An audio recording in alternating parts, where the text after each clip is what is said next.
Vous écoutez le Libre Journal des débats créé par Benjamin Blanchard et dirigé par Charles de Meyer, diffusé en direct sur Radio Courtoisie mercredi 26 juin 2019 de 21h30 à 23h et réalisé par Benoît. Vous pouvez intervenir au cours de cette émission par courrier électronique à courtoisie@radiocourtoisie.fr.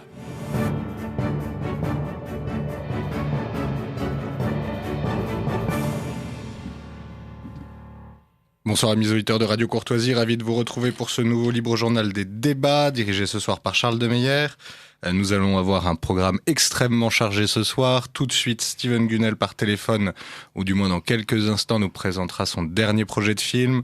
Ensuite, nous parlerons de la nouvelle production de Corentin Stemler qui présente Symphonia, qui a fait un grand succès en Vendée et qui va bientôt cartonné à Paris, je le crois. Et puis ensuite, un long débat avec Guillaume Bernard, François-Louis d'Argenson et Adélaïde Barba. Bonsoir Adélaïde. Bonsoir Charles.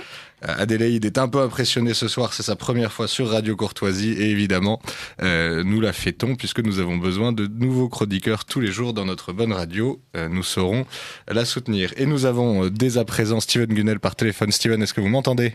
Oui, bonsoir.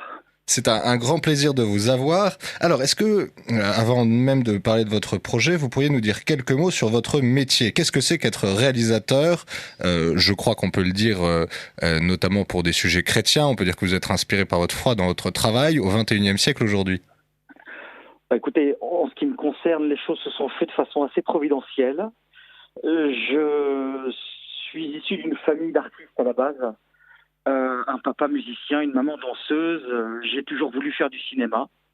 Et voilà, il a fallu que j'attende 2012 avec mon épouse, Sabrina, pour que l'on se décide à monter une petite auto-entreprise familiale et qu'on rejoigne notre passion prime qui est le film. Voilà. Et les choses se sont faites de façon assez providentielle, les rencontres, le temps, les événements, les projets. Et donc, au fur et à mesure, c'est vrai que on a commencé de façon tout à fait modeste par faire des petits clips vidéo pour des artistes, des teasers pour des entreprises, des bandes annonces pour des festivals, pour des congrès. Et au fur et à mesure, on s'est demandé si on ne pouvait pas conjuguer et aller plus loin, tout simplement dans notre savoir-faire qui se mettait en place de façon assez gracieuse et joyeuse, et de mettre notre foi au service de nos compétences. Et en 16, on a eu l'opportunité à ce moment-là de proposer à notre ami qui nous a quittés il y a quelques années maintenant, Damien Ricourt, comédien, il est mort d'un cancer et il avait un témoignage assez extraordinaire et on s'est manifesté auprès de lui. On lui dit: est-ce que tu veux, est-ce qu'on peut t'aider pour toi en tant que comédien, faire un film sur ton métier, sur ce que tu es, sur ce que tu fais, filmer un spectacle et proposer un DVD quand tu vas jouer. Et on a filmé son témoignage qui s'appelle Fais-moi vivre. Et c'est devenu un documentaire, et Damien nous a quittés juste avant la fin de la production. Et ce film a été diffusé sur les réseaux sociaux, sur KTO, coproduit avec KTO, et a rencontré un très large succès. Et on ne s'est pas demandé à ce moment-là si, grâce à Damien, il n'y avait pas une brèche, une opportunité, un chemin à prendre à faire ce genre de film. Des films témoins, des films engagés, des films qui parlent de ce que l'on vit aujourd'hui dans le monde, malgré le monde, avec la foi, et par la foi, et dans la foi. De là, vous m'arrêtez si vous voulez. Mais non, c'est très intéressant, Steven, continue. Je suis dans ma lancée. De là, au-delà de toutes les difficultés qu'on a pu rencontrer pour produire et réaliser ce genre de documentaire, parce qu'il faut savoir que ce genre de documentaire n'est pas promu, il n'y a pas de CNC, il n'y a pas de... c'est très difficile de produire ce genre de film. Donc c'est les amis, les relations, c'est les campagnes de financement participatif, etc., etc. Bref, au-delà de tous les de toutes les difficultés et de tous les combats qu'on a pu rencontrer pour faire ce genre de films qui ont porté des fruits très joyeux, qui ont eu des retours immenses, qui ont eu un rayonnement international avec des gens qui ont été bouleversés, touchés. Voilà, on parle de conversion, c'est vraiment extraordinaire. On se dit, tiens, est-ce qu'il n'y a pas une opportunité, pas une opportunité, mais est-ce que notre vocation n'est pas aussi d'aller dans ce sens-là? Et très très vite, très rapidement, presque j'ai envie de dire le lendemain de la diffusion de Fais-moi vivre, la Providence nous a mis sur en relation avec la famille Clermont, les parents de ce petit Gaspard qui est décédé de la maladie de Sandoff il y a 2 ans. Oui, des parents qui ont un témoignage très fort. Voilà, donc un témoignage très très fort. Benoît et Marie-Axel qui ont un témoignage très fort de la fécondité à travers l'amour et leur parentalité et la vie de Gaspard, même si courte et si fragile. Bref, les choses se sont faites vraiment, mais on n'a pas eu le temps de réfléchir. Par les réseaux sociaux, les amis communs ont fait qu'à un moment donné, on s'est rencontrés très rapidement et les choses se sont faites. Et donc, du coup, on a fait derrière Gaspard, le soldat de l'amour, qui lui aussi a fait l'objet d'un certain succès, et a touché beaucoup, beaucoup de monde. Et à un moment donné, on s'est demandé si il fallait continuer, faire autre chose ou avancer. Et en fait, on a compris très vite aussi que c'était la Providence qui choisissait nos thèmes et qui mettait sur nos chemins, sur nos routes, comme une espèce de relais et de fil en aiguille les sujets qu'on allait traiter. Des gens ont vu Fais-moi vivre, Gaspard, le soldat de l'amour, ont été touchés, nous connaissent, savent ce que j'ai fait dans le passé, aussi il y a une 20aine d'années, en tant qu'artiste, en tant que chanteur, bref. Et à un moment donné, il y a des gens qui habitent un petit village barois dans le Var, dans le sud de la France, c'est le Bargemont, et qui revivent depuis 4 ans, 5 ans maintenant, un renouveau dans ce sanctuaire marial qui est tombé totalement dans l'oubli dès la Révolution française. Alors, pourquoi est-il tombé dans l'oubli ? À l'arrivée de ce nouveau curé, il y a 4 ans, 5 ans, le père Philippe Marie, il découvre dans la sacristie, au fond d'un placard tout poussiéreux, une petite statue de Notre-Dame de Montaigu. Il la réintronise, il redécouvre l'histoire de ce sanctuaire, des grâces reviennent, il entend l'appel du Saint-Père à accueillir nos frères persécutés en Orient, il en accueille, et c'est nos frères persécutés en Orient qui retapent l'église de Saint-Étienne à Bargemont. Enfin, c'est toute une histoire incroyable qu'on a filmée. Le film s'appelle Le sanctuaire retrouvé, et c'est un long métrage d'1h30, et du coup, il y a un DVD qui est sorti, une coproduction KTO, ça a rencontré encore un super succès auprès de la communauté et au-delà, bien sûr. Et les choses se sont enchaînées de cette façon. Pardon d'avoir été un peu long. Non, c'est très intéressant. Comment abordez-vous le fait de filmer Bargemont ? Parce que il y a à la fois cette histoire de sanctuaire, cette histoire de réfugiés. Vous avez bien des thématiques qui vont s'assembler. Comment on se prépare à filmer quelque chose comme ça ? Eh ben, je vais être très franc avec vous. On ne s'y prépare pas. On se laisse conduire.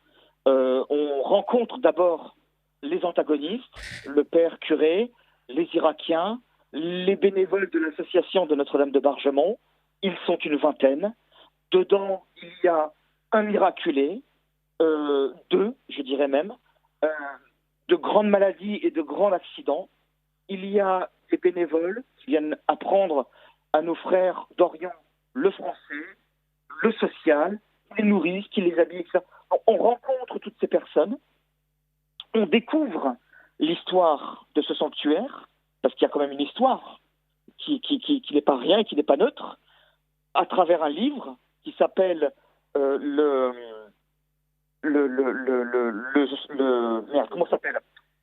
sanctuaire inconnu, le trésor inconnu, excusez-moi, du frère Raphaël.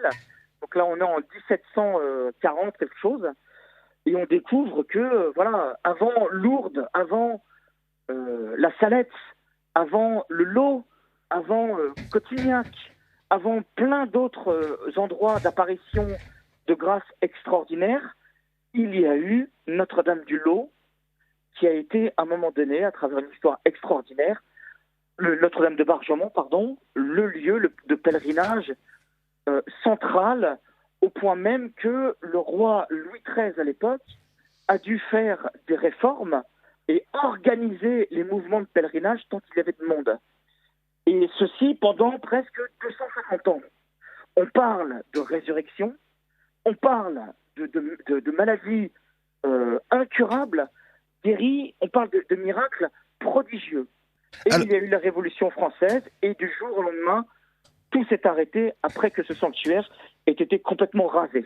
Steven, on est en train de se laisser emporter puisqu'il nous reste que quelques instants. Pardon. Dernière question, comment peut-on faire pour soutenir votre projet ? Alors, ce projet-là n'est plus à soutenir, car maintenant, il est produit, réalisé et abouti. On peut l'acheter tout de même pour soutenir. Oui, absolument. Vous pouvez acheter le DVD. Vous pouvez vous renseigner sur www.notre-dame-de-bargemont.fr. Je répète, www.notre-dame-de-bargemont.fr. C'est le site du sanctuaire. Il y a un numéro de téléphone, il y a une adresse. Il y a tout ce qu'il faut. Vous pouvez les contacter, vous pouvez commander et faire connaître et en effet participer au rayonnement de ce trésor inconnu qui renaît de ses cendres. Un grand merci, Steven. J'invite tous les... on s'est rencontrés par réseaux sociaux interposés et je trouve que votre allant est formidable et j'invite tous nos auditeurs à soutenir tout votre travail et notamment ce film. Juste un dernier mot vite fait avant que ça coupe. Allez-y. Nous travaillons actuellement, merci infiniment, sur un 4e thème qui nous est tombé aussi un petit peu comme ça, de façon toujours providentielle. On était parti au départ sur le mystère des EMI, des expériences de mort imminente, voilà. Et en fait, on est allé plus loin parce qu'on s'est aperçu qu'il y a beaucoup de documentaires et beaucoup de témoignages là-dessus. Et en fait, on a voulu approfondir le mystique de la foi catholique, qui est surtout aussi la vie éternelle. Promesse immense du Christ, qui croit en moi à la vie éternelle.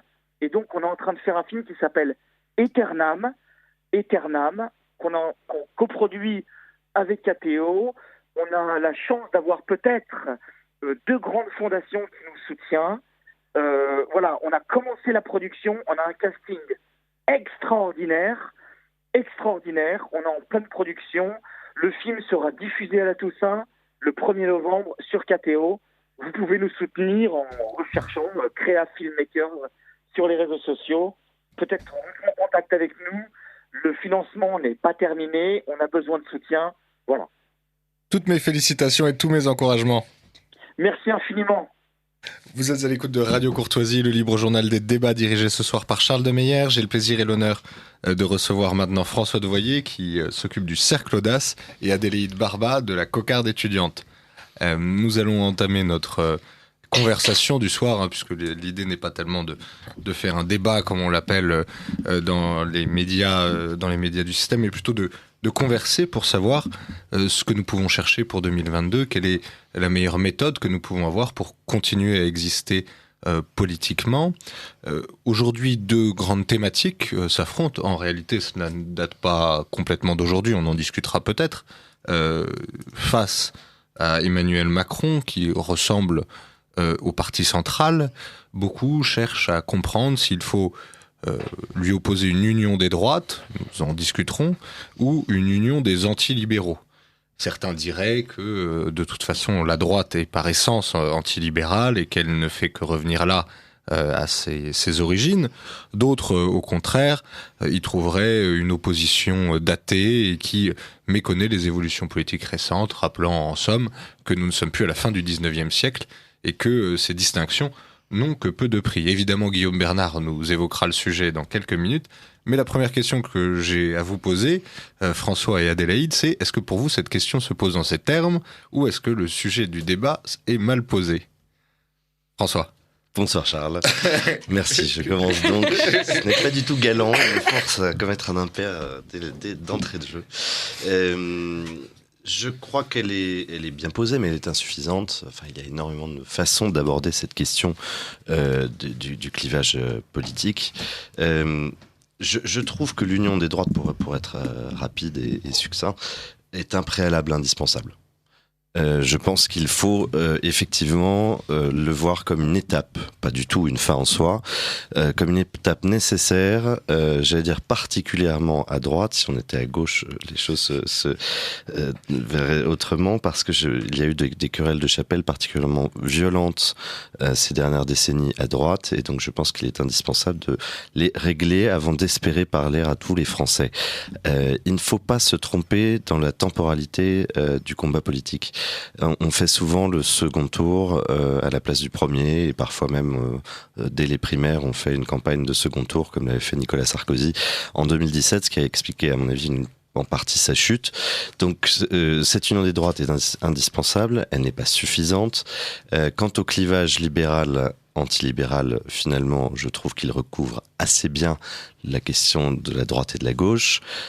C'est d'ailleurs, je trouve, assez cocasse que nous revenions au clivage initial entre droite et gauche, le premier existant lors de la première assemblée polarisée justement en droite et en gauche.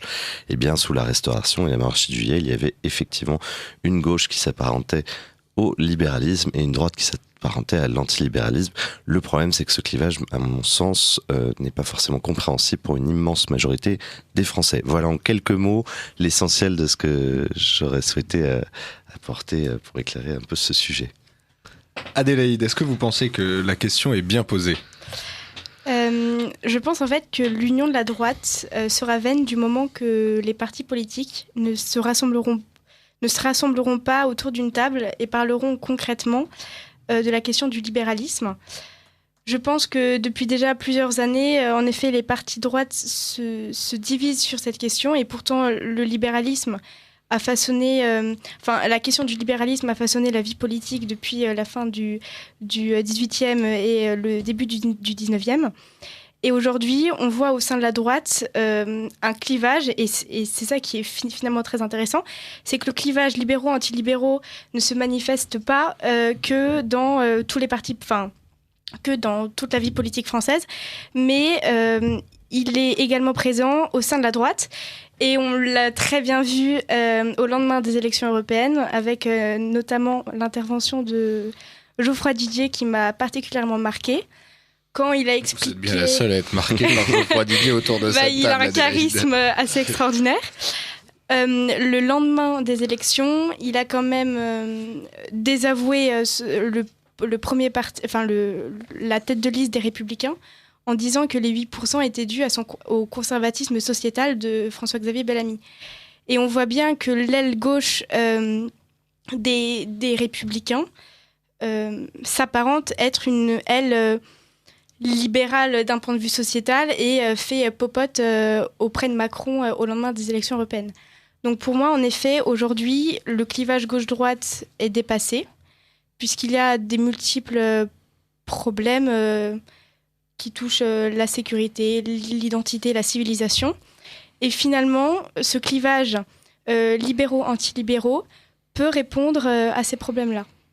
La question qu'on pourrait se poser cependant, François Devoyer, c'est que finalement Marine Le Pen était la candidate d'une partie de la droite. Je pense qu'on peut lui reconnaître la qualité de ne pas être profondément libéral. Tout à fait. François-Xavier Bellamy, du moins dans ce qu'il incarne personnellement, ses engagements dans la campagne peuvent être discutés, n'incarne pas une forme de libéralisme effréné.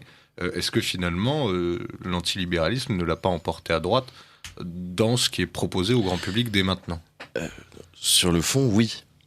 Le problème, c'est que beaucoup de gens qui ne sont pas le moins du monde libéraux au sens vraiment idéologique pensent l'être parce qu'ils sont favorables à la libre entreprise. Moi, je crois personnellement, comme Patrick Buisson, qu'il n'y a pas de droite orléaniste parce que les orléanistes ne sont pas une droite. J'en suis convaincu.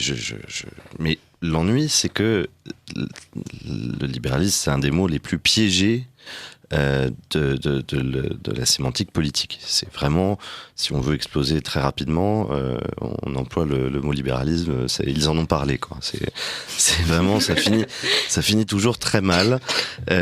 Donc je continue à considérer c'est un clivage intellectuel intéressant pour réfléchir effectivement sur la recomposition de la droite et de la gauche. Je rappelle que ça n'est qu'une position dans l'hémicycle, la droite et la gauche, c'est ça qui est bien pratique. La question, c'est ce qu'on met à l'intérieur. Alors oui, je pense en effet qu'il y a eu une redistribution de la droite et de la gauche autour du clivage libéral antilibéral, mais que cela n'est pas forcément clair encore dans l'esprit des Français et que cela n'est peut-être même pas clair encore dans l'esprit des analystes politiques et peut-être pas même parmi les historiens de la pensée. Donc, s'emparer de ces termes et vouloir les remettre au goût du jour me semble assez dangereux et pas forcément utile. Ça risque surtout d'ajouter un clivage à un autre. Je me rends compte surtout d'une chose, c'est que la droite et la gauche, c'est vraiment dans l'inconscient collectif, mais personnel de chacun. J'ai souri un brin cynique quand j'ai vu Julien Audoul, chantre de l'abolition du clivage gauche-droite, s'écrier par Twitter Audoul, interposé. Représentant du Rassemblement national dans l'Yonne, récemment mis en valeur par le parti. C'est ça, et qui a une position qui est la gauche et la droite, c'est terminé. Voilà, ça n'existe plus rien de tel n'existe. Quand il a été bloqué scandaleusement d'ailleurs par des syndicalistes, il s'est écrié par Twitter interposé, donc c'est-à-dire que même le filtre Twitter n'a pas suffi à supprimer dans l'émotion qu'il a ressentie, eh bien ces syndicalistes d'extrême gauche. C'est-à-dire que cet homme qui pendant plusieurs semaines nous a expliqué que le clivage gauche-droite n'existait pas, face à la violence, face à l'émotion, a retrouvé tout son espèce de ça qui, chez le français particulièrement, mais malgré tout, finit par une polarisation gauche-droite. Donc je pense que ça ressort toujours. Oui, c'est un reproche qu'on pourrait faire à votre argument, Adélaïde Barba. Finalement, les familles héritent de positions, de postures, voire d'idées politiques que, peut-être par facilité ou par raccourci, elles continuent à identifier à la droite et à la gauche. Alors justement, et c'est en ça que le clivage libéraux-antilibéraux a des limites, c'est notamment sur les questions sociétales, puisque en effet, le clivage gauche-droite montre bien les concepts différents que nous avons sur les lois sociétales. Et en effet, si jamais on fait un rassemblement libéraux-antilibéraux, est-ce que, par exemple, les mélenchonistes seront d'accord pour interdire la procréation médicalement assistée ou bien d'autres sujets qui sont pourtant affiliés à la droite? Pas de mélenchonistes avant 22 heures. Non, mais... Et c'est pour ça qu'il y a finalement une limite dans ce clivage-là. C'est qu'il y a pour le coup une véritable rupture entre la gauche et la droite sur des sujets sociétaux. Et on est aujourd'hui confronté à ces problèmes-là. Vous êtes à l'écoute de Radio Courtoisie, le libre journal des débats, dirigé ce soir par Charles de Meyer. J'ai le plaisir et l'honneur de recevoir François de Voyer, qui travaille au Cercle Audace, et Adélaïde Barba, qui est du syndicat étudiant La Cocarde. On vient d'essayer de mettre en place les termes du débat, et Adélaïde a évoqué un sujet majeur dans cette opposition, évidemment. Pour beaucoup aujourd'hui, François de Voyer, quand on évoque la question de l'union des antilibéraux, on semble parler d'une portion, congrue ou non, des mélenchonistes. Certains l'analysent comme un retour à la stratégie des dernières élections présidentielles par Marine Le Pen, qui a officiellement cherché à séduire cet électorat. Est-ce que pour vous, ce n'est pas d'une certaine manière daté, puisque Marine Le Pen l'a tenté, ça n'a pas fonctionné, ou est-ce que vous y voyez une tentative plus complexe que cela ? Moi, je pense, une fois de plus, ce n'est pas le moment. C'est-à-dire que, oui, il faudra bien entendu rallier une partie de la France insoumise. Moi, j'ai des amis, et oui, si, je vous assure, des amis qui appartiennent à ce courant, et avec qui, d'ailleurs, on a des débats très ouverts, très intéressants. Ils sont mûrs, en effet, suffisamment mûrs pour se poser la question. Pas encore, je pense, pour le ralliement, et ils ne le feront que s'il y a une dynamique déjà présente en face et que l'unité a été construite. Sans sectarisme, bien sûr, attention à cela. Souvenons-nous toujours que si nous rassemblons, c'est pour ensuite parler à l'ensemble du pays. Mais je pense que c'est précoce et qu'aujourd'hui, il faut faire très attention à notre démocratie, notre pays, la France souffre beaucoup, comme tous les pays occidentaux aujourd'hui, peut-être plus largement, de cette dictature des sondages d'opinion. Moi, j'ai bien vu cette étude paraître et expliquer que dans 3 ans, peut-être 56% des électeurs de la France insoumise se reporteraient vers Marine Le Pen. Mais il suffira à M. Macron de faire une tournée des différents charniers qu'il décidera de porter au pinacle à ce moment-là, dans un esprit d'ailleurs terriblement glauque, ou de sortir la première affaire prévue pour que ces mêmes personnes qui 3 ans auparavant hésitaient peut-être, se disaient qu'un jour, finalement changent d'avis et restent chez eux au mieux, voire aillent voter pour Macron, qui est leur ennemi absolu.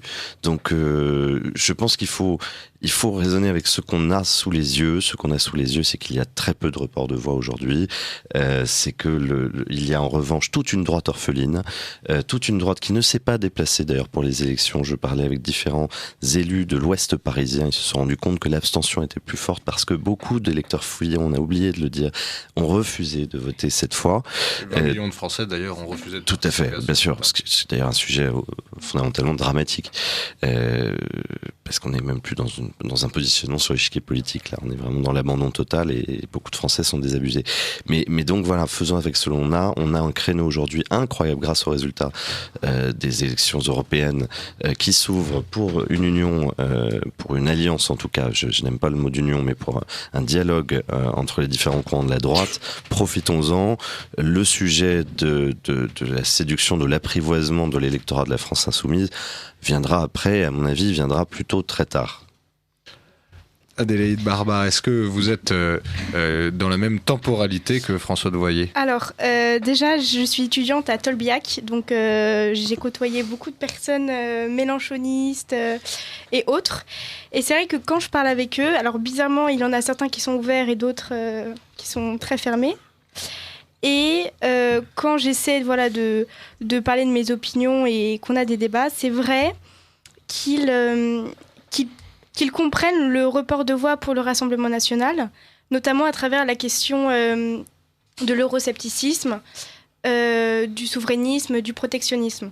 Et je pense que l'exemple médiatique qui témoigne de cela, c'est Andrea Cotarac, qui, 2-3 jours avant les élections européennes, a quand même dit sur un plateau télé qu'il appelait à voter Rassemblement national au nom du souverainisme.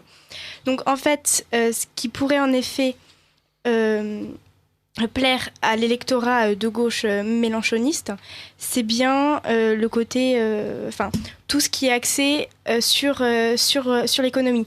Après, je pense que c'est une utopie de penser que le Rassemblement national, que cet électorat mélenchoniste est un cadeau pour le Rassemblement national, parce qu'au bout d'un moment, il y aura forcément une rupture, notamment sur tout ce qui est accès à la société. On peut dire que ça va être une stratégie à la M5S finalement, et que l'équivalent de Matteo Salvini l'emportera dans la popularité, dans les cœurs après, François Devoyer. Alors moi je ne crois pas. Alors je crois la seule comparaison qu'on puisse faire avec l'Italie, c'est qu'effectivement si quelqu'un défendant les idées nationales et en particulier luttant prioritairement contre l'insécurité et l'immigration, si ce quelqu'un arrivait au pouvoir, il aurait immédiatement, et s'il appliquait bien sûr son programme, il bénéficierait immédiatement d'une popularité absolument impressionnante. Ça, j'en suis convaincu. C'est ce qu'on voit dans à peu près tous les pays où cela s'est passé. Le cas italien est tout de même, je crois, très différent. D'abord parce que la Ligue du Nord n'est pas justement initialement un parti qui refusait la polarisation droite-gauche. C'est un parti qui s'est appuyé sur une bourgeoisie industrielle, sur un tissu de PME, sur des intellectuels, sur des catégories très différentes de ce dont dispose le Front aujourd'hui. Il en a disposé peut-être davantage, mais je pense que de ce point de vue, il a peut-être abandonné un petit peu. Alors, je les comprends parce que la bourgeoisie nous a fait les pires crasses ces dernières années, mais on ne se passera pas tout de même au moins de quelques relais. Et ça, c'est important. Pour revenir à ce que vous disiez, Adélaïde, sur Cotarac, c'est quelqu'un qui est d'origine serbe, qui a l'amour de sa patrie chevillé au corps. Je pense que malheureusement, ça n'est pas le cas de tous les électeurs de la France insoumise. Oui, c'est quelqu'un qui était déjà, sur les questions identitaires, je crois qu'il était assez marqué. Déjà, voilà, il exactement. était parti en Russie et il s'en était pris plein la figure. Par ailleurs, je suis en revanche tout à fait d'accord. Je pense qu'à côté d'un pôle, donc à côté du pôle populiste qui est aujourd'hui le Rassemblement national, il faudrait donc un pôle de droite plus traditionnel, avec des composantes libérales, conservatrices, on peut imaginer différents termes pour le décrire, et pourquoi pas également un pôle souverainiste, qui là serait un très beau sas, en effet, pour cette portion de l'électorat, peut-être tenter d'aller vers sa droite en quelque sorte, on ne sait plus où on est quand on est au bout du cercle, mais qui est effectivement à l'amour de son pays au cœur. Donc je pense qu'un pôle souverainiste serait un très bon sas, et je pense d'ailleurs que l'idée d'avoir une droite, ou peu importe la façon dont on l'appelle, mais avec 3 pôles distincts,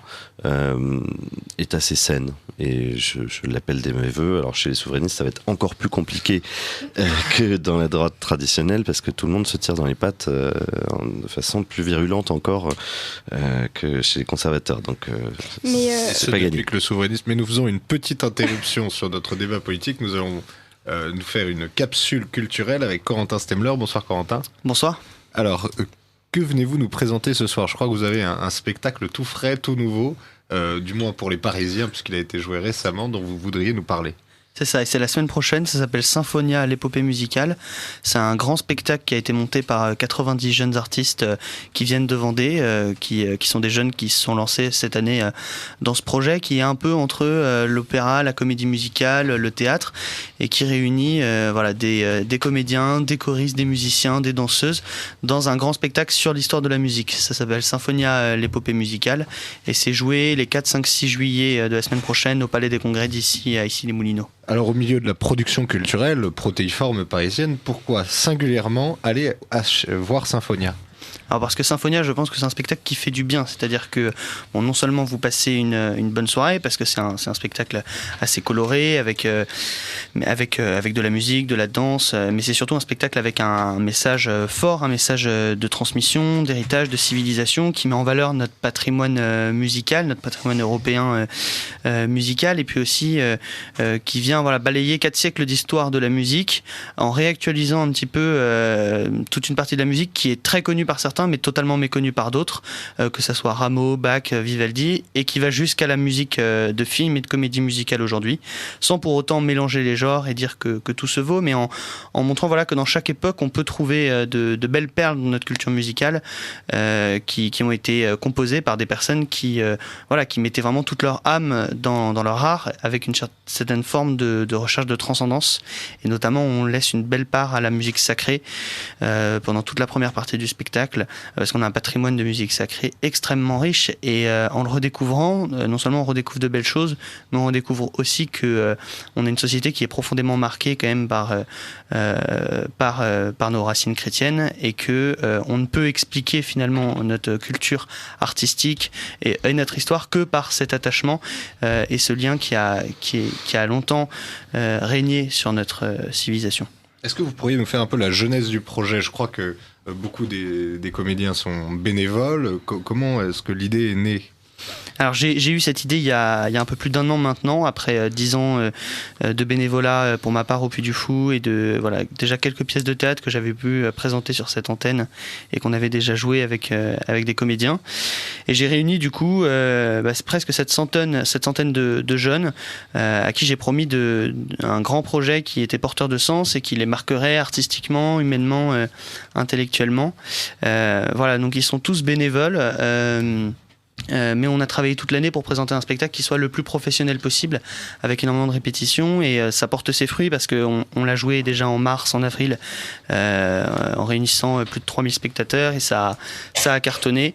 Et dans la troupe, il y en a plusieurs qui se dessinent à être pros maintenant, que ce soit en musique, en danse, et moi-même je veux faire de l'écriture mon métier, parce qu'on voulait montrer qu'on pouvait faire un projet porté par les jeunes qui soit pas juste un hobby, un divertissement, mais quelque chose dans lequel on peut vraiment mettre ses tripes c'est une forme d'engagement en fait, un engagement sur le terrain culturel. Guillaume Bernard, vous-même qui... Bonsoir Guillaume déjà. Guillaume Bernard nous rejoindra bientôt. Il faut savoir que ces relations téléphoniques vendéennes sont parfois compliquées. J'allais lui demander ce qu'il pensait de Symphonia, mais il nous en dira plus dans quelques instants. Où se rendre pour réserver ses places, communiquer les affiches, faire de la promotion si on veut vous soutenir?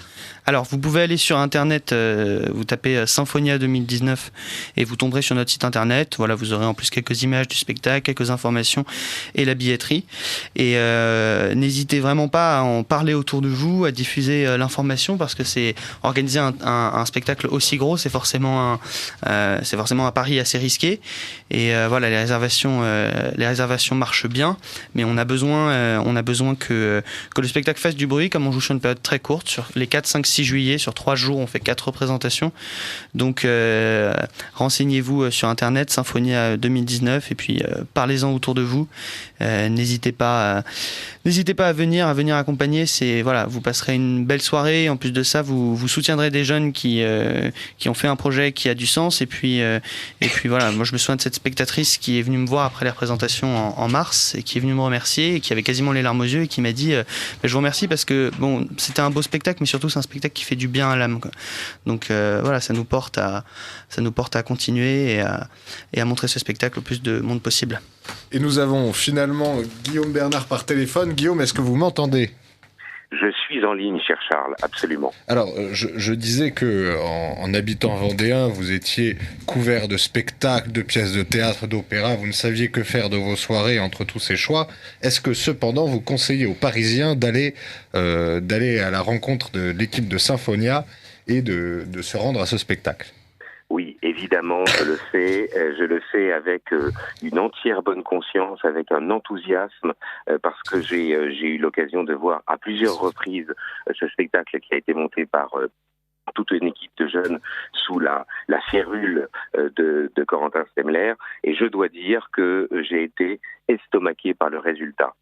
C'est un spectacle qui a été fait par des bénévoles. Or, on atteint un niveau professionnel. Et puis surtout, je crois que c'est quelque chose qui est essentiel. C'est un divertissement, donc on passe une très bonne soirée, mais c'est un divertissement qui a du sens. Qui a du sens pour la défense, je dirais, du patrimoine, qui défend les notions d'héritage, les notions de sacré. Et pour cela, je crois que il faut non seulement y aller parce que c'est, je dirais, soutenir des jeunes qui ont une initiative remarquable, mais en outre, je crois que c'est un des exemples que l'on peut avoir d'une activité culturelle qui cherche à reconquérir du territoire, à ne pas simplement se lamenter d'une situation où on va dire les choses de manière peut-être un peu synthétique, parce qu'il y a la gauche qui domine, et bien donc on devrait se lamenter. Eh bien non, il y a la possibilité de reconquérir le terrain sur le politiquement correct, sur la bien-pensance, et par conséquent, il faut arrêter de se tourner les pouces, il faut soutenir ce genre d'initiative pour pouvoir défendre le patrimoine et reconquérir le territoire culturel. Donc voilà un exemple, voilà une occasion pour les Parisiens, pour tous les Franciliens, de défendre une œuvre artistique et puis surtout de permettre à des jeunes de pouvoir se lancer dans ces activités culturelles et donc de ne pas laisser le monopole aux adversaires. Merci Corentin, et vous avez tout notre soutien et tout l'encouragement de l'équipe du Libre Journal des débats pour Symphonia. On vous le rappelle, vous allez sur Symphonia, sur un moteur de recherche, et vous trouverez rapidement la billetterie. Merci beaucoup. Vous êtes à l'écoute de Radio Courtoisie, le Libre Journal des débats, dirigé ce soir par Charles de Meyer. J'ai le plaisir et l'honneur de recevoir François Devoyer, qui préside le Cercle Audace, ainsi qu'Adélaïde Barba, qui est militante au syndicat étudiant La Cocarde, et puis Guillaume Bernard, professeur à l'Institut catholique d'études supérieures de La Roche-sur-Yon. Guillaume, nous posions comme question préalable à ce débat, union des droites ou union des antilibéraux, quelle stratégie pour 2022 ? Est-ce que vous jugeriez que cette question est bien posée ? Une question, elle mérite toujours d'être posée. C'est la réponse qu'on y apporte qui est plus ou moins satisfaisante. Je ne suis pas toujours certain d'ailleurs d'avoir des idées toujours très clairement exprimées. Mais enfin, en tout cas, si moi, vous me posez la question, est-ce qu'il faut faire une union négative, c'est-à-dire est-ce qu'il faut réunir des gens qui sont simplement contre quelque chose, je dirais que ça n'est pas suffisant. Et il faut essayer de réunir des personnes pour construire véritablement un projet positif, avec des valeurs, avec une clarification doctrinale qui fasse que les personnes sont réunies par une opposition à quelque chose, mais véritablement parce qu'il y a une volonté de défendre des valeurs. Donc voilà, une unité qui ne se bâtirait que sur du négatif ne me paraît pas vouée à long terme être capable, je dirais, de construire quelque chose, parce qu'à la limite, la prise du pouvoir, c'est peut-être envisageable, mais ensuite, l'exercice du pouvoir, eh bien, ça deviendra beaucoup plus compliqué. Donc, dans ces conditions, moi, j'ai plutôt tendance à penser qu'il faut clarifier les choses. Alors, moi, je ne suis pas... obsédé par la classification droite-gauche. Je dis simplement qu'un spectre politique, eh bien, il y a un côté droit et un côté gauche, que spatialement, on peut toujours se positionner par rapport à une droite ou à une gauche.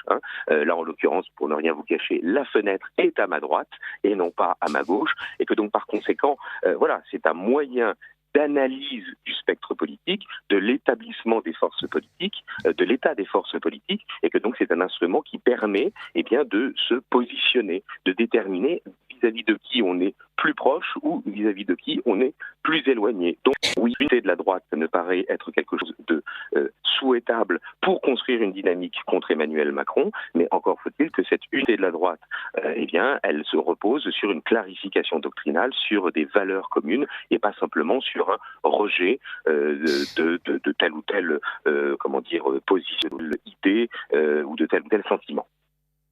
François Devoyer, la question qu'on a envie de vous poser, finalement, vous nous précisiez la temporalité. Vous expliquiez que, sans doute, si je ne trahis pas votre pensée, l'alliance des droites devait être un préalable avant de s'offrir au service de la nation. Voilà. La question qu'on pourrait se poser tout de même, c'est que l'unité de la droite dont vient de parler Guillaume Bernard semble encore plus lointaine aujourd'hui que l'unité des anti-libéraux. Est-ce que vous partagez ou comprenez cette réticence ? Eh bien, je ne pense pas. Je pense que nous avons la chance de bénéficier d'un créneau absolument incroyable.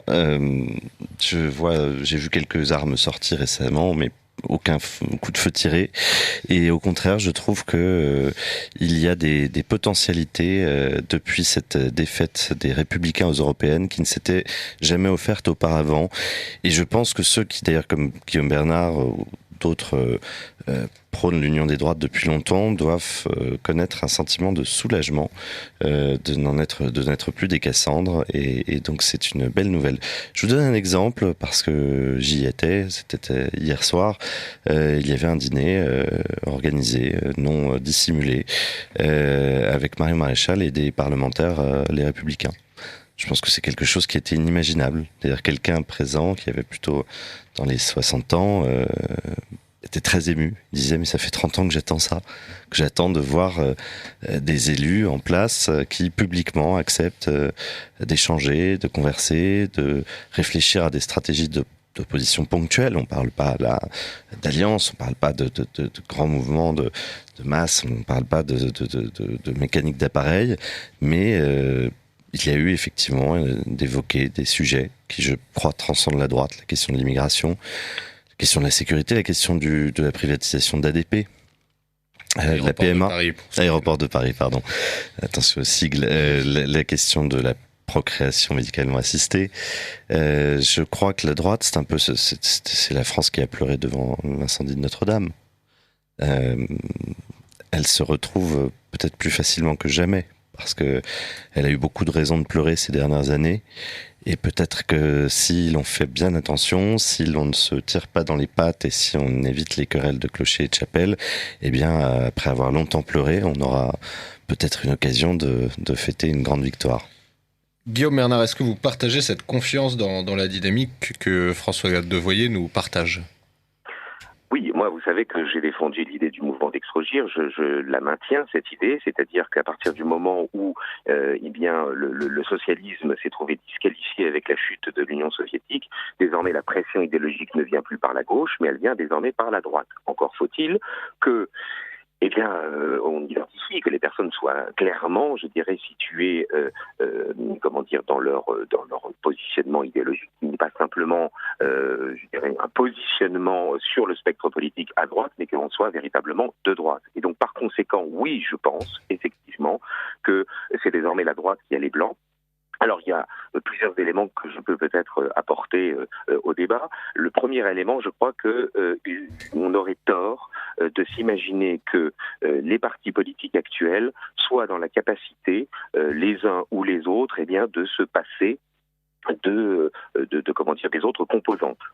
Il est bien évident que le positionnement central... Je crois que le chiffre global de la droite aux élections européennes nous le montre de manière assez fracassante. Oui, mais alors justement, pardonnez-moi, alors oui, vous avez raison, mais en même temps, alors c'était mon deuxième élément. Pardon, désolé, je vous ai contrarié. Je termine juste sur le premier. Le premier, c'est que les partis politiques aujourd'hui sont tels qu'ils existent aujourd'hui, sont incapables de l'emporter à eux seuls. Et s'ils veulent simplement des ralliés, des personnes qu'ils vont inféoder, qu'ils vont vassaliser, ils n'arriveront jamais à additionner l'ensemble, je dirais, de ceux qui sont véritablement de droite.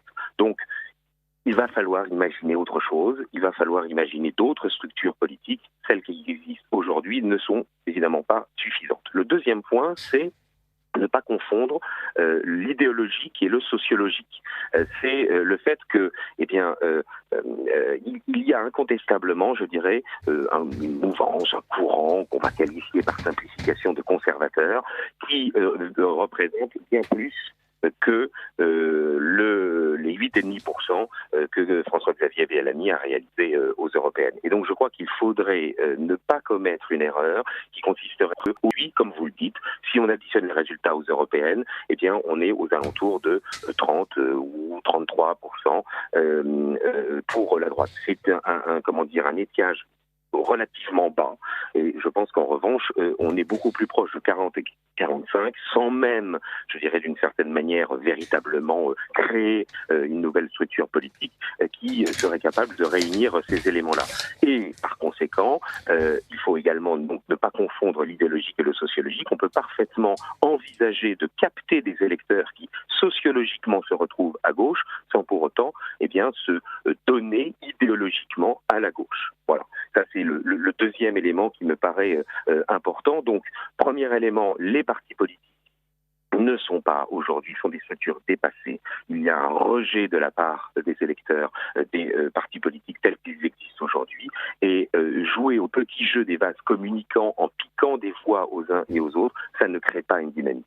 Ce qu'il faut, c'est mobiliser l'électorat qui s'abstient, c'est mobiliser les Français qui sont dégoûtés de la vie politique, et cela, on ne peut le faire qu'à partir du moment, et c'est le deuxième élément, où on fait une véritable clarification doctrinale, c'est-à-dire où l'on prend des positions, mais qui soient cohérentes les unes par rapport aux autres. L'exemple que je prends couramment, et je ne vais pas être trop long, c'est promis, mais l'exemple que je prends couramment, c'est la question, je dirais, des corps sociaux, la définition des corps sociaux, que ce soit la famille, que ce soit la nation. On ne peut pas défendre une position qui réussissent à convaincre nos concitoyens si l'on est incohérent en défendant une certaine philosophie sur la famille et de l'autre côté sur la nation une autre. Je crois qu'il faut chercher à avoir une véritable position cohérente sur l'ensemble de ces sujets. Est-ce que pour vous, Guillaume Bernard, la question est de la plateforme? Nous avions vu très actif lors de l'appel d'Angers, qui était certainement particulièrement bienvenu, mais dont nous attendons encore les lendemains. La plateforme, comme les amoureux de la France, a cédé, notamment du fait de Nicolas Dupont-Aignan, on ne reviendra pas dessus.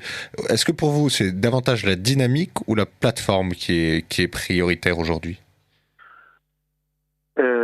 C'est une bonne question, mais je ne sais pas trop comment prendre le bout pour vous répondre. La grande différence quand même entre les Amoureux de la France et l'appel d'Angers, c'est que les Amoureux de la France avaient été une tentative pour réunir des structures politiques. alors que l'appel d'Angers, c'était réunir des bonnes volontés sur la base de valeurs communes. Donc il me semble que dans un cas, on cherchait à centraliser, à être jacobin, à maintenir les structures politiques telles qu'elles existent, alors qu'à mon sens, elles sont dépassées, alors que l'appel d'Angers, lui, est parfaitement décentralisateur et parfaitement respectueux, je dirais, des initiatives locales. Et c'est d'ailleurs par des initiatives locales que les rapprochements se feront. Si l'on cherche à recomposer la droite en essayant de créer une structure nationale dont il y aura quelques chefs autoproclamés, à mon avis, ça ne fonctionnera, ça ne pourra pas fonctionner. Ça ne viendra que des initiatives locales à tel endroit ou à tel autre. Eh bien, les rassemblements, les convergences se feront avec des personnes venant de partis différents, et il ne faudra pas chercher, à mon sens, véritablement à aller à vouloir structurer cela immédiatement d'un point de vue national, parce que sinon les égos vont immédiatement revenir au galop. Donc, oui, j'avoue, c'est peut-être une petite forfanterie ou de l'orgueil, que la démarche de l'appel d'Angers me paraît beaucoup plus productive, dans le sens où il y a des valeurs communes, je vous les rappelle, ces valeurs communes, c'était l'idée de l'autorité de l'État, notamment vis-à-vis de la question de l'insécurité, de la question des frontières, la question de l'identité vis-à-vis de l'immigration, mais aussi de l'identité chrétienne de la France, la question des libertés économiques et de la subsidiarité, la question de la souveraineté, c'est le take back control du fameux du Brexit, et puis la question de la dignité de la personne. Avec ces 5 points, on avait réussi, me semble-t-il, à réunir à la fois des items, des concepts, des valeurs qui permettaient d'avoir un programme cohérent et en même temps de réunir plus de 80% des gens qui se déclarent être de droite. Et donc par conséquent, il y avait là et, je dirais, un respect des initiatives locales, parce que chacun est susceptible, dans sa commune, dans son département, dans sa région, d'essayer de réaliser cette convergence des personnes au-delà et indépendamment des partis politiques, et puis de l'autre côté, véritablement avoir une cohérence doctrinale. Donc, à votre question, faut-il privilégier, je dirais, les initiatives des personnes qui se rencontrent et qui essayent de construire quelque chose, ou faut-il, à l'inverse, construire à tout prix un programme? Je crois que c'est quelque chose de parfaitement parallèle. Vous allez dire que je fais une réponse de Normand, c'est ni oui ni non, c'est à la fois oui et à la fois non.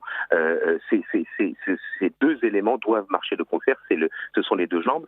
Ça me permet effectivement d'évoquer un point. Si vous me laissez encore un instant, je sais que je suis très long, mais par téléphone, je vais essayer quand même de ne pas tenir nos auditeurs en haleine trop longtemps. Ça me permet d'évoquer le fait que il faut, je dirais, savoir raison garder, c'est-à-dire chacun doit rester d'une certaine manière à sa place. Il y a des personnes dont il est à l'évidence qu'elles peuvent concourir au décloisonnement, à la recomposition. Et puis il y a d'autres personnes qui sont peut-être plus voués d'une certaine manière à exercer par la suite le pouvoir. Voilà, je crois qu'il faut être humble dans sa démarche et qu'il faut agir concrètement, qu'il faut mettre sa compétence professionnelle au service d'un engagement politique et non pas vouloir, créer un engagement politique au service, je dirais, de sa propre personnalité. Donc voilà, tous ces éléments-là, j'espère qu'ils ne sont pas trop incohérents, mais ça me paraît essentiel de voir que nous sommes arrivés 2 ans après l'appel d'Angers, véritablement à ce que nous avions anticipé, c'est-à-dire le fait que, il ne peut y avoir de reconquête du pouvoir que par une dynamique, que par une convergence, mais à la condition qu'il y ait une sincérité et, je dirais, dans la démarche des personnes et une sincérité dans les positions doctrinales. Cette sincérité dans les positions doctrinales, Adélaïde Barba, est-ce que vous pensez qu'elle est encore possible aujourd'hui, alors que nous voyons des courants politiques voter contre leurs propres intérêts constitués ou leurs propres idées constituées? On a vu par exemple l'analyse du vote des catholiques aux dernières élections européennes. Alors évidemment, Guillaume nous dira que cette analyse est pauvre, mais tout de même, c'était un indicatif intéressant. Est-ce que pour vous, on peut encore se retrouver autour des élections sur des grandes idées maîtresses et des principes finalement en politique? Je pense qu'aujourd'hui, déjà, il y a des sujets qui sont très importants, donc notamment l'immigration, tout ce qui est axé sur le souverainisme. la question civilisationnelle aussi, culturelle et sécuritaire. Et en parlant justement du vote catholique, c'est vrai que j'ai été... il fallait s'y attendre, mais il me semble que 34% des catholiques ou 75% des catholiques ont voté Emmanuel Macron. Ah non, pas... Non, je me souviens... On est plus proche des 30%. Oui, voilà, c'est les 30. catholiques tels qu'ils sont déclarés. Et c'est 78% des catholiques, par contre, 78% des catholiques ont voté. Donc il y a quand même un électorat catholique qui se mobilise qui se mobilise à chaque élection. Et ce qui était très intéressant, c'était de constater que plus les catholiques étaient pratiquants, plus ils votaient Emmanuel Macron. En revanche, lorsqu'ils n'étaient pas pratiquants, ils votaient Rassemblement National. Sauf s'ils étaient moins pratiquants. Moins pratiquants. Oui, je pense qu'il y a aujourd'hui une incohérence, et c'est là où je rejoins Guillaume Bernard, c'est qu'il faut absolument un dialogue et une mise au point doctrinale, donc notamment sur la question du libéralisme, comme on a pu parler tout à l'heure. Et en effet, qu'il y ait une sorte qu'on fasse un peu le ménage, entre guillemets, entre les gens qui sont de droite et les gens qui se disent à droite. Et je pense qu'aujourd'hui, tout se joue là-dessus, puisqu'en effet, il y a des gens qui sont à droite, mais qui n'ont pas la conception d'une personne de droite. Et je trouve que c'est une trahison envers les idées que doivent porter la droite. Guillaume Bernard, notamment suite au mouvement de 2013, à l'opposition sur la loi Taubira qui dénaturait le mariage entre un homme et une femme, beaucoup se sont intéressés à cette minorité catholique, sans surestimer son poids dans la société. Ils notaient que c'était une minorité agissante, organisée. Elle ne s'est pas faite remarquer par sa cohérence lors de ce scrutin européen. Est-ce que vous partagez cette analyse ? Alors, je crois qu'il faut vraiment distinguer entre les catholiques de culture et puis les catholiques pratiquants. Les catholiques, de manière générale, votent exactement comme le reste de l'électorat français. Les catholiques pratiquants, eux, ont un prisme à droite. Et donc, effectivement, on retrouve l'idée de à droite et de droite. Or, 80% des catholiques pratiquants ont toujours voté, et d'une certaine manière ont encore voté aux élections européennes, à droite. Alors, comment ça se répartit ? Donc, on a les catholiques pratiquants, c'est 13 à 14% de l'électorat. Les messalisants, c'est-à-dire ceux qui vont tous les dimanches à la messe, c'est 3-4% du corps électoral. Ce qui signifie d'ailleurs, entre nous soit dit, que pour une élection à 2 tours, majoritaire à 2 tours, c'est un électorat qui peut faire la bascule. Il ne peut plus faire l'électorat catholique, l'élection à lui tout seul, mais il peut faire la bascule s'il est effectivement cohérent et s'il est mobilisé. Pour ce qui est de la mobilisation, c'est clair, c'est le critère, je dirais, de l'intégration sociale qui fait que l'on se mobilise plus que d'autres. Et donc, effectivement, les catholiques sont pratiquants, sont généralement plus intégrés socialement, donc ils votent à 80%, en règle générale, 80% d'entre eux vont. Ces catholiques pratiquants votent à 80% à droite. Comment ça se répartissait jusque dans les années 90 ? C'était la quasi-totalité de ces 80%, c'était pour les forces de droite modérées et du centre. Et puis, c'était 5% pour, on va dire, l'extrême droite ou pour la droite nationale, comme vous le voulez. Eh bien, il y a depuis la fin des années 90 et le début des années 2000, incontestablement une droitisation. C'est-à-dire que je peux mettre ce point-là en exergue parce qu'évidemment, il y a une énorme déception de la part de beaucoup de catholiques constatent que leurs frères en religion ont voté pour beaucoup pour Emmanuel Macron, mais en fait, par rapport à ce qui se passait il y a 30 ans, c'est une droitisation de l'électorat catholique pratiquant qui est incontestable. Alors, elle n'est peut-être pas suffisante au regard d'un certain nombre de personnes, mais elle est absolument certaine. Et donc, qu'il y ait eu beaucoup de gens catholiques pratiquants qui aient finalement voté pour Emmanuel Macron, bien, dans le fond, ils n'ont fait que voter comme ils le faisaient auparavant pour les forces de droite, de centre-droit. Dans le fond, il ne paraît pas que les résultats des élections européennes, pour ce qui est du vote catholique, soient particulièrement novatrices, nouvelles, différentes de ceux qui existaient auparavant. Ce qui est nouveau depuis, en revanche, une vingtaine d'années, c'est que lorsqu'on était à 5% pour la droite nationale, eh bien, on est aujourd'hui aux alentours de 20%, c'est-à-dire qu'il y a toujours un sous-vote des catholiques pratiquants pour les forces véritablement de droite, mais en revanche, il y a une droitisation par rapport à ce qui se passait les années précédentes. Alors, va se poser évidemment la question, vous vous en doutez bien, je crois qu'on peut en parler quelques minutes, de la mobilisation Une seconde, Guillaume, que oui. François de Voyer voulait intervenir sur votre analyse du vote catholique. Bien sûr, je vous en prie. Oui, non, mais j'entends bien votre analyse. Moi, je vais être simplement un peu dur vis-à-vis des catholiques. Je pense que, mais d'ailleurs, c'est pas forcément eux les responsables. Je pense qu'on a l'électorat catholique que l'Église mérite. Et finalement, elle s'est attachée, comme d'ailleurs nos gouvernements, c'est amusant de ce point de vue, à ne plus s'occuper que des banlieues, je résume un petit peu, mais des banlieues et des bourgeois. Et elle a abandonné la France périphérique. Et je trouve qu'on retrouve en fait dans la stratification du vote bien à peu près ce que l'Église a fait, c'est-à-dire d'oublier des territoires ruraux très abandonnés, d'oublier toutes ces zones urbaines, tous ces friches industrielles, et de ne plus s'occuper que des paroisses de centre-ville métropolitain plutôt aisées, et de quelques nouvelles paroisses dont la population venue le plus souvent d'Afrique avait une propension à aller à la messe plus importante qu'ailleurs. Et par ailleurs, je trouve qu'il faut tout de même dire les choses.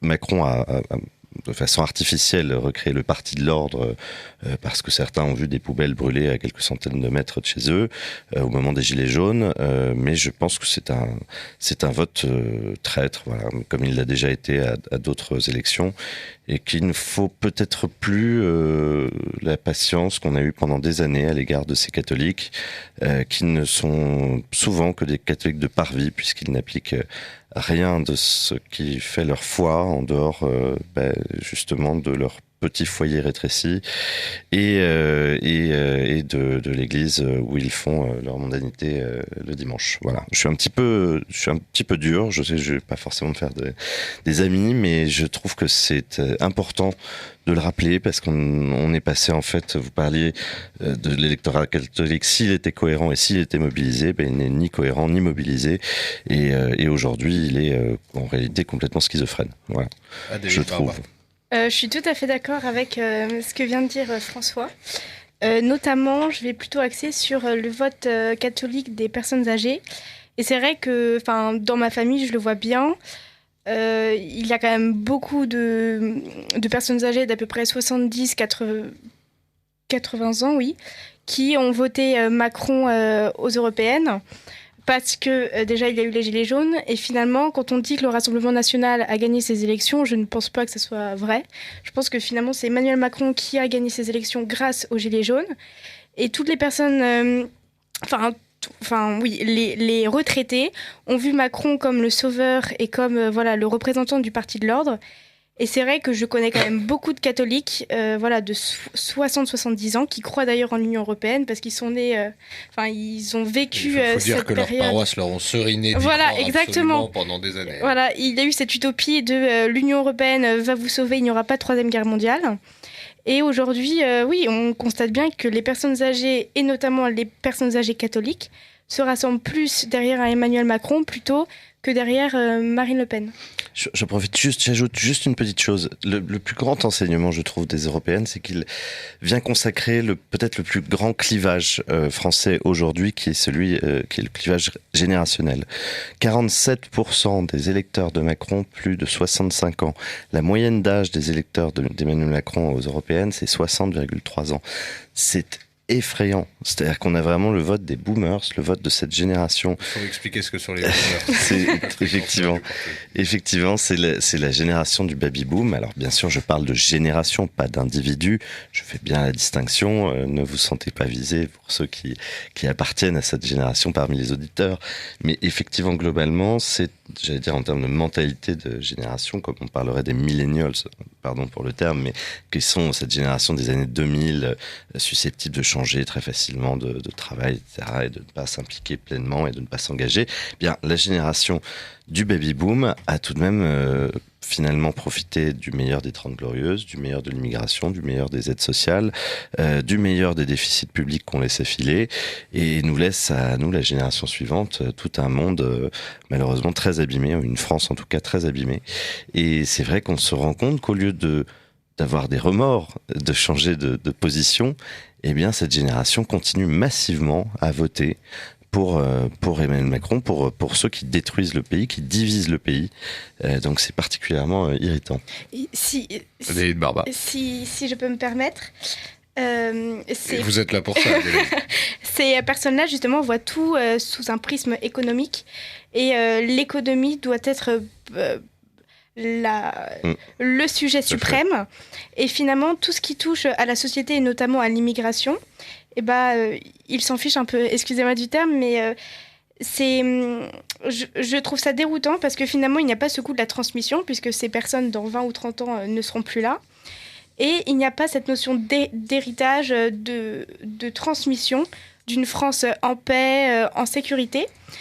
Et c'est ça qui est assez déconcertant quand on est jeune, quand on a 20 ans, et qu'on s'aperçoit que nos grands-parents votent Macron, tout ça parce que Macron va sauver leur portefeuille. Et je trouve ça très triste. Et je pense D'autant plus qu'ils en seront forts maris à la fin. Oui, il a laissé croire à beaucoup de vieilles dames qu'elle pourrait épouser un homme de 24 ans de moins. Ça, c'est un point essentiel. Ça rajoute du charme. Ça lui a permis de faire... Donc, Guillaume Bernard, voilà. Sur ces deux questions, à la fois pour continuer votre analyse sur le vote des catholiques et sur la césure générationnelle en œuvre lors des scrutins. Mais moi, je suis parfaitement d'accord. Je crois que nos différentes analyses ne se contredisent pas. Simplement, elles ne partaient pas, je dirais, du même critère. Il est bien évident que il n'y a pas chez les moins de 30 ans, chez les moins de 35 ans, je dirais, les clivages, les cloisonnements qu'il y a dans les générations antérieures. Et que donc, effectivement, que les personnes plus âgées, ce vote est un vote beaucoup plus modéré que des électeurs plus jeunes. C'est, je dirais, traditionnel et c'est effectivement confirmé. Les statistiques qui nous ont été données, que je n'avais pas en tête, sur le fait que les électeurs de Macron sont extrêmement âgés, confirment parfaitement, je dirais, ce que l'on sait déjà de la manière dont le vote sur clivage se réalise. Donc il n'empêche que de manière globale, l'électorat catholique se droitise depuis une vingtaine d'années. Et que ceux qui portent ce mouvement de droitisation, ce sont incontestablement, effectivement, les plus jeunes et non pas les plus âgés qui, eux, sont tentés, sont poussés, en raison de leur âge et en raison de leur patrimoine matériel, et non pas spirituel ou culturel, sont poussés évidemment à un vote qui leur apparaît plus propice à défendre leurs intérêts matériels. Donc je partage parfaitement ce qui vient d'être dit, et je ne crois pas du tout que ce soit contradictoire, c'est simplement que voilà, c'est pas le même prisme. Le prisme d'analyse n'était pas exactement le même. Voilà. Alors, si vous me permettez un mot sur justement les conflits, les combats politiques qui vont venir. Il est bien certain que avec la question, je dirais, de la PMA qui va arriver au Conseil des ministres en juillet et qui va devenir un débat à nouveau, un débat sociétal pendant l'été et puis à la rentrée, il est bien évident que là va se jouer quelque chose me semble-t-il, de très important. Est-ce que ceux qui veulent défendre une société enracinée, une société défendant, je dirais, un certain ordre naturel des choses, est-ce que ceux-là vont réussir, je dirais, à se coaguler ou non ? Autrement dit, et on peut le dire de différentes manières, est-ce qu'il pourra y avoir ou non la convergence, pour le dire simplement, des conservateurs et des populistes? Là, véritablement, va se jouer quelque chose de très important, et dans ceux qui mèneront le combat contre la PMA, ils auront une très lourde responsabilité, une très grande responsabilité, je dirais, dans cette coagulation possible. Parce que, au-delà, je dirais, de cette question, qui est une question bioéthique, et qui donc peut particulièrement intéresser les catholiques, il y a tout un enjeu civilisationnel qui est beaucoup plus grand. Hein. Il ne faut pas croire que la question de la PMA, ça n'est qu'une question de bioéthique, de filiation, etc. C'est une question véritablement civilisationnelle. Est-ce que l'on veut le règne de la technique ou est-ce que l'on considère que l'homme doit être humble devant l'ordre naturel des choses? Est-ce que l'on considère que, d'une certaine manière, les multinationales qui favorisent, je dirais, le fait que les personnes aient une vie artificielle, est-ce qu'on va les laisser agir ou est-ce que... à l'encontre de cela, on défend, je dirais, un modèle social fondé sur le local, fondé sur, je dirais, les circuits courts, fondé sur, la défense, je dirais, de l'économie réelle, du pays réel, d'une certaine manière. Bon, d'une certaine manière, la PMA, ça va être un enjeu dans la coagulation, dans la convergence possible ou non des forces politiques qui pourront créer une dynamique face à Macron. J'ai résumé cela, si vous voulez, par deux slogans, si vous me permettez de les énoncer. C'est d'une part le fait qu'on prévoit la PMA pour les bobos, mais en revanche les impôts qui vont notamment rembourser la PMA, les impôts c'est pour les prolos, la PMA pour les bobos, les impôts pour les prolos. Et puis c'est un autre enjeu parce qu'il y a plein de gens qui sont intéressés par les questions écologiques. Eh bien, il ne faut pas le négliger. D'une certaine manière, si on est choqué par les vaches à hublot, et très certainement, je crois qu'on peut l'être parce que c'est quand même quelque chose de parfaitement monstrueux. Si l'on est choqué par les vaches à hublot, eh bien, je crois qu'on peut être aussi choqué par l'artificialisation de la conception de l'être humain et que donc par conséquent, je crois qu'on peut le dire, l'écologie c'est pour les bébés aussi, c'est pour les enfants aussi. Et donc derrière cela, je crois qu'il y a sans doute, je dirais, dans les stratèges politiques, dans les hommes politiques qui prendront position là, eh bien, la possibilité ou non de réussir une convergence des luttes, une coagulation des luttes idéologiquement cohérente, mais qui peut être sociologiquement d'origine diverse. Ils ont une très grande responsabilité parce que des occasions comme cela, de créer un mouvement transpartisan au-delà des partis politiques, pouvant peut-être remettre en cause l'existence même de ces partis politiques pour pouvoir créer une nouvelle force politique, eh bien c'est des occasions comme celle-là, il n'y en aura sans doute pas des milliers d'ici 2022. Un grand merci Guillaume Bernard de nous avoir accompagnés pendant cette émission. Est-ce qu'il faut vous souhaiter un bel été? Est-ce que vous allez vous octroyer quelques vacances, Guillaume? Je dois finir de rédiger un nouvel ouvrage et donc je crois que mes vacances vont être un peu studieuses. Eh bien, j'espère que ce sera un aussi grand succès que vos dernières analyses sur le mouvement d'Extrogir et nous serons heureux de vous retrouver dans cette émission pour en parler. Merci infiniment Charles et je salue très amicalement vos autres invités. À très bientôt. À très bientôt. Merci Guillaume Bernard. Vous êtes à l'écoute du Libre Journal des débats dirigé ce soir par Charles de Meyer. J'ai le plaisir et l'honneur de recevoir François de Voyer et qui est président du Cercle d'As et Adélaïde Barba du syndicat étudiant La Cocarde. Merci de vos réactions. Un des auditeurs de Radio Courtoisie nous dit que les votes sont uniquement sociologiques et que toute autre analyse telle que nous les formulons ce soir n'est que conjoncture ou n'est que fantasme. En tout cas, son avis aura été entendu. Et un autre auditeur nous recommandait la lecture du livre de Bernard Faye, La fabrique de l'opinion, je crois. Enfin, je vous retrouverai le titre qu'il nous transmettait. En tout cas, vous pouvez continuer à réagir en nous envoyant un courriel à courtoisie@radiocourtoisie.fr. Je vous retrouverai le titre du livre très bientôt. Il s'agissait de l'opinion publique, naissance d'un monstre. Voilà. Dernière vingtaine de minutes pour continuer à débattre. Est-ce que pour vous, le débat sur la PMA est, comme Guillaume Bernard le notait, une occasion intéressante pour faire participer à cette union de la droite ou des anti-libéraux? François de Voyer. Alors, je vais répondre et par la même occasion, j'aimerais répondre à votre auditeur qui parlait de malheureusement du fait que les votes étaient aujourd'hui uniquement fonction des intérêts de classe, disons-le. Vous rassurez là parce que nous croyons que vous lui répondiez sur vos fantasmes.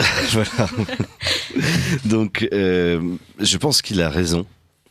Que la France, quand elle va mal, retourne justement comme le chien de la Bible à son vomi et à ses divisions. Et que justement, nous avons un créneau rare pour éviter cette division du pays. Macron, c'est le diviseur. C'est l'homme justement de la superposition des intérêts, qui va au chasseur offrir un permis moins cher, un permis de chasser moins cher, qui va chez Pernod quand il sent qu'il perd un peu la France périphérique, qui va octroyer à telle catégorie dont il est proche et qu'il l'a soutenu une suppression de l'ISF, mais pas à ceux qui sont encore un peu trop enracinés et qui eux continueront à payer pleinement. Bref, c'est ce raisonnement. Alors c'est en cela d'ailleurs qu'on réalise qu'il a bien compris la France. La France est un pays naturellement divisé. C'est d'ailleurs mon seul point de désaccord avec Guillaume Bernard, c'est que je pense que le local a ses limites dans notre pays, que malheureusement nous avons naturellement un tropisme vers les féodalités. Mais en tous les cas, je crois que face à Macron qui justement a choisi de diviser, il faut rassembler. Alors c'est un mot, notre auditeur pourrait justement se dire finalement c'est très bien tout ça, mais où va-t-on?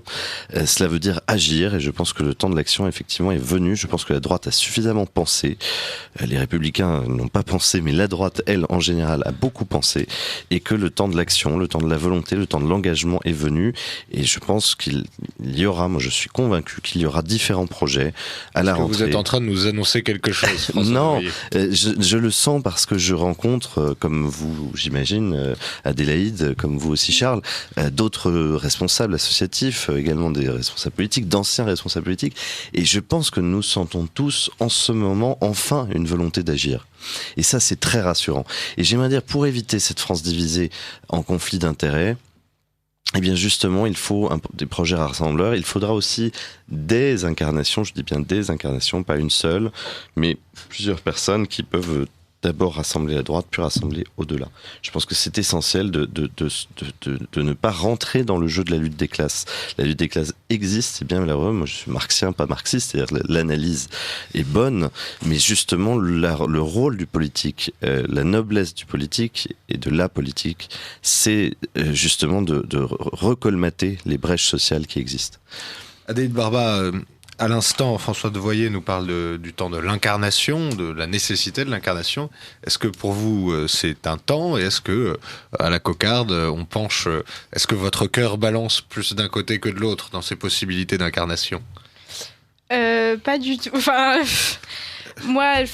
Rosilus fait attendre, visiblement. Oui, non, mais nous avons quand même beaucoup de succès, et la cocarde permet de contrecarrer la gauche dans les universités. Mais je voulais rebondir par rapport à ce que disait François, et je vais faire un parallèle avec le livre L'archipel français de Jérôme Fourquet, qui témoigne justement de l'hétérogénéité du territoire. Et justement, je pense que le combat qui nous fait face, donc qui est celui de la procréation médicalement assistée, peut être un tremplin pour la vie politique française, puisqu'elle peut rassembler, je pense, toutes les couches sociales, au-delà du clivage gauche-droite. Il ne faut surtout pas, enfin, je pense, que cette question de la procréation médicalement assistée ne rassemble que des gens de droite, car c'est une question civilisationnelle et anthropologique. Oui, mais c'est ce qui va se passer, Adélaïde. Oui, je sais, malheureusement. Mais je pense qu'il ne faut pas... on sait en effet qu'à la Manif pour tous, 90% sont des gens catholiques de la bourgeoisie, etc. Après, justement, il ne faut pas tomber...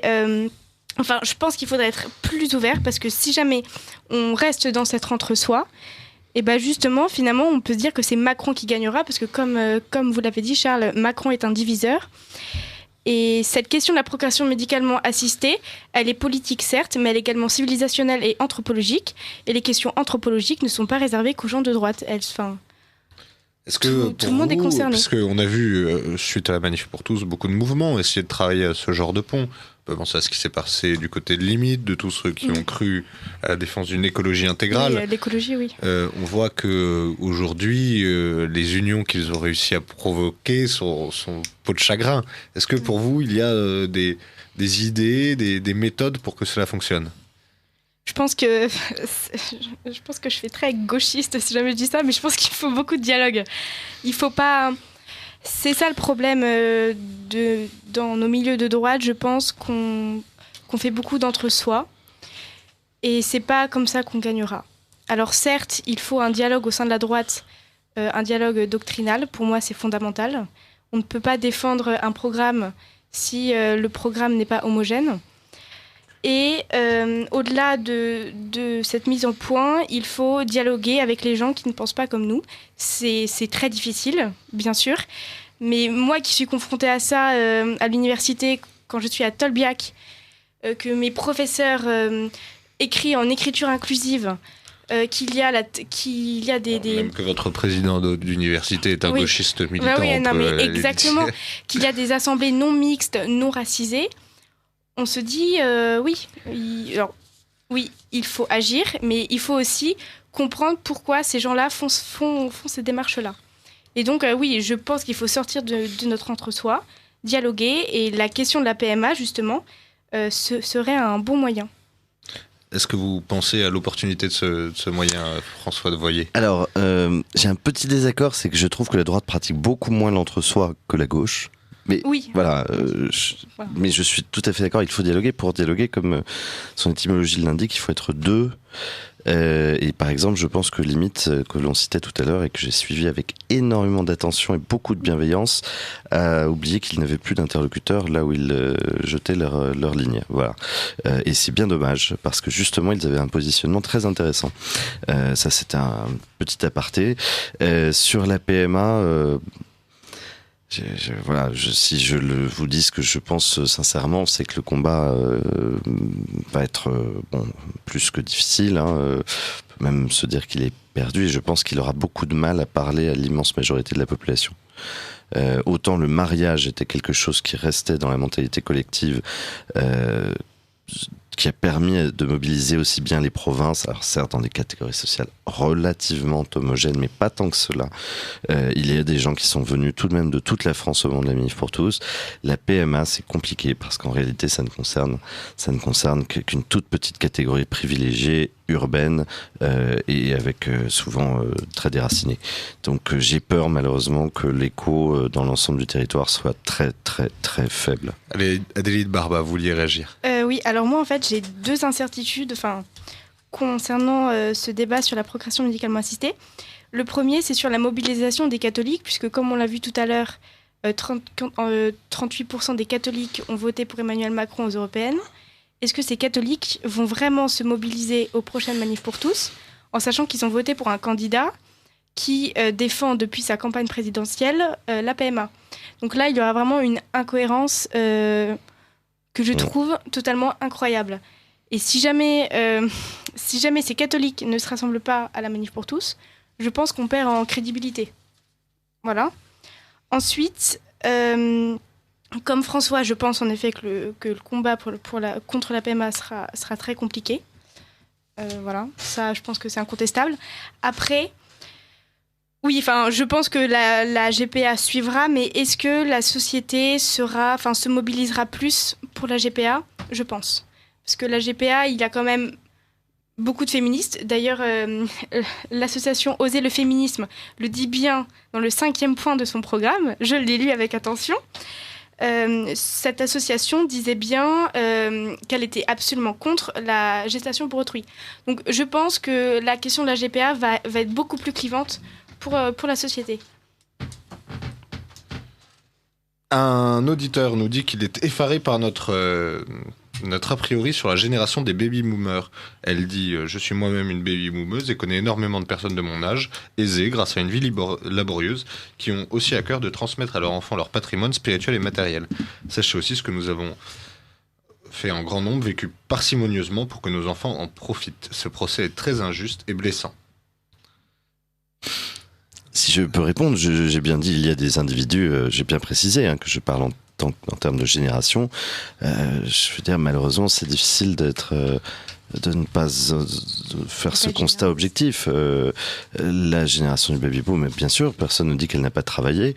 Elle a bénéficié de belles années de croissance. Elle a bénéficié d'un système social qui, en conséquence, a été cohérent et généreux parce qu'il n'y avait que peu de chômage, parce que l'immobilier était pas cher. On a pu constituer facilement un patrimoine. Et la réalité aujourd'hui, c'est que ces personnes, ce n'est ni un bien ni un mal, c'est encore une fois un constat, possèdent aujourd'hui le patrimoine que les enfants ne sont pas en état d'acheter, même quand ils travaillent de façon très très acharnée et qu'ils se donnent à leur tâche entièrement. Donc voilà, il y a tout de même un vrai conflit de génération, et puis sans compter les conséquences en termes d'immigration, en termes d'environnement, et tout de même on subit effectivement, là encore c'est pas une question de faute, c'est pas une question de morale, c'est pas bien ou mal, mais la génération du baby boom n'avait pas conscience autant peut-être que nous que le monde était limité, n'avait pas conscience autant que nous que les peuples ne pouvaient pas se mélanger indéfiniment, et tout ça malheureusement c'est tout de même notre génération qui le paye aujourd'hui. Donc il faut surtout pas que les personnes se sentent visées. C'est une réflexion sur des âges de la vie, des générations humaines, comme il y en a toujours eu. Il y a des générations qui se battent, d'autres qui font la paix, d'autres qui construisent, d'autres qui vivent de leur rente, et d'autres qui parfois vivent un peu plus centrés sur eux-mêmes. Et je pense que cette génération a vécu le malheur de son temps, qui était un très grand individualisme, et qu'elle en a oublié un peu de s'occuper de ceux qui viendraient ensuite. Et par ailleurs, en détruisant un peu la mémoire de ceux qui les ont précédés.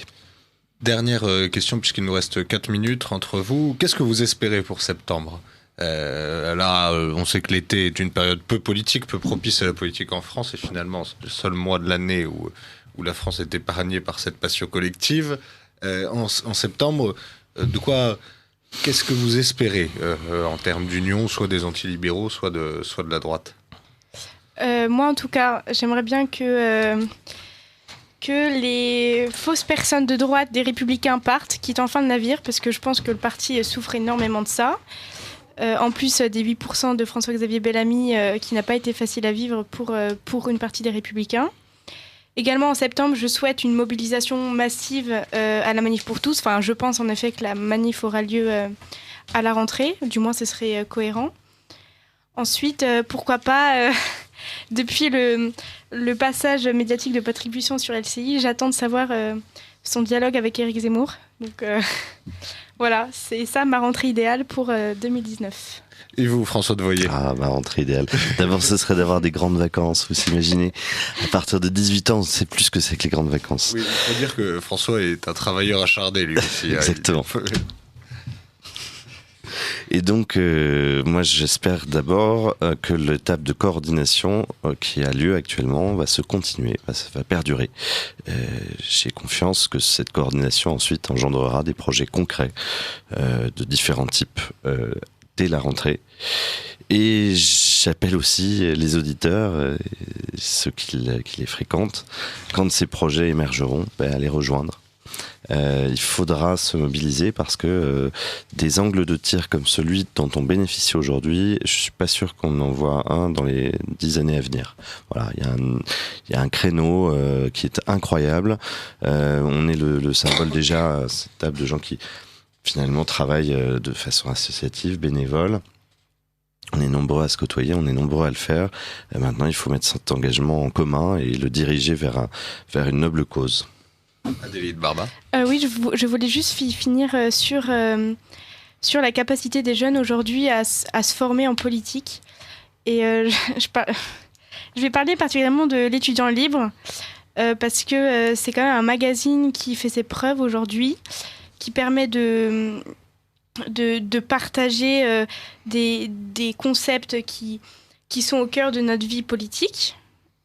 Et également remercier toutes les écoles qui forment les jeunes, comme les personnes un peu plus âgées, comme l'Institut de formation politique. Mais en tout cas, montrer en effet qu'il y a une jeunesse qui se lève. Et l'ICEP surtout, oui. Mais oui, il y a en effet une jeunesse qui se lève et il ne faut pas perdre espoir. Et parce que si jamais on baisse les bras maintenant, on ne gagnera pas. Un grand merci François Devoyer du Cercle Audace et Adélie Barba du syndicat étudiant La Cocarde. Et à très vite pour un nouveau Libre Journal des débats.